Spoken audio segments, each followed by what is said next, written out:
আপনাদের মতো যারা আছেন, যারা হচ্ছেন এলিট ব্রিড, আপনারা কোন মুখে আমাদেরকে ব্লাডি সিটিজেন বলে কোন মুখে আবার হচ্ছে গরিবদের কাছে ভোট চাইতে যাবেন? আপনারা নির্বাচনের আগে ইস্ত্রি করা পাঞ্জাবি আর বড় টুপি পরে একদম ইরি খেতে নেমে যান। এই মানুষ এই হিপোক্রেসি এখন এগুলা বুঝে। আপনারা গার্মেন্টস শ্রমিক ফুটপাতে এখন যে যাচ্ছেন ভোট চাইতে ব্লাডি সিটিজেনের কাছে, আপনারা ম্যান্ডেটের জন্য ঠিকই ব্লাডি সিটিজেনদের কাছে আসেন। রাস্তার মধ্যে রক্ত দেয় ব্লাডি সিটিজেনরা। এই ব্লাডি সিটিজেনের রক্তের উপরে দাঁড়িয়ে আপনারা বিদেশে ব্যবসা করেন, ছেলে মেয়েদেরকে বেগম পাড়ায় রাখেন, সেফ এক্সিট নেন, ডুয়েল সিটিজেনশিপ নেন, এবং নিরাপদ যখন দেখেন তখন বাংলাদেশে এসে ব্লাডি সিটিজেনদের রক্তের উপরে দাঁড়িয়ে তখন আবার নির্বাচনে দাঁড়াবেন। আর নির্বাচনে যদি দেখেন উত্তর দক্ষিণ হয়েছে, আবার তখন দেশ থেকে পালিয়ে যাবেন।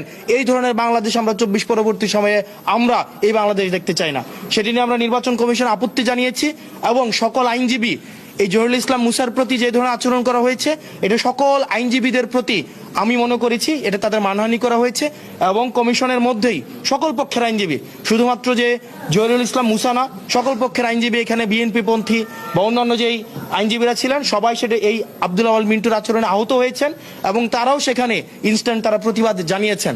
এখন আমরা কমিশনের দৃষ্টিতে এটি এনেছি এবং এই ঘটনার পুনরাবৃত্তি যেন বাংলাদেশে না ঘটে।